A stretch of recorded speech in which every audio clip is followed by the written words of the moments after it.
ఇప్పుడు ఏం చేస్తారు వీళ్ళందరూ హీరోస్ అందరూ కూడా పైరసీని ప్రోత్సహించకండి, సినిమా ఇండస్ట్రీని బతికించండి అంటారు. యాక్చువల్ ట్రూత్ ఏంటంటే పైరసీ అనేది లేకపోతే డబ్బులు ఇంకా ఎక్కువ వస్తాయి.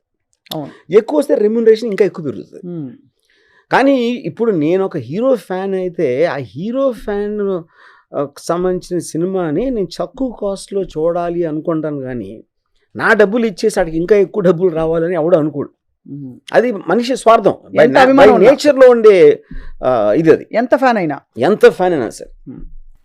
అంటే ఇప్పుడు ఆడికి ఫ్యాన్ క్వశ్చన్ కూడా కాదు, సినిమా చూడటం అనేది మీరు ఒక ప్రోడక్ట్ తీసుకుంటున్నారని మీకు ఎంజాయ్మెంట్ కోసమే కదా తీసుకునేది. నా డబ్బులు నేను పోగొట్టుకుని హీరోకి ఇంకా డబ్బులు రావాలని ఎందుకు అనుకుంటాడు ఎవడైనా? So fundamentally that is coming from the people.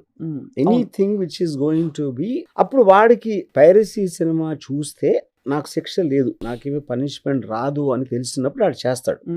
అప్పుడు అంత మార్కెట్ ఉంది తెలిసినప్పుడు ఎవరో కూడా ఐబొమ్మ రవియో ఇంకోళ్ళు వాడు ఆ రిస్క్ తీసుకుంటారు గ్యారెంటీ.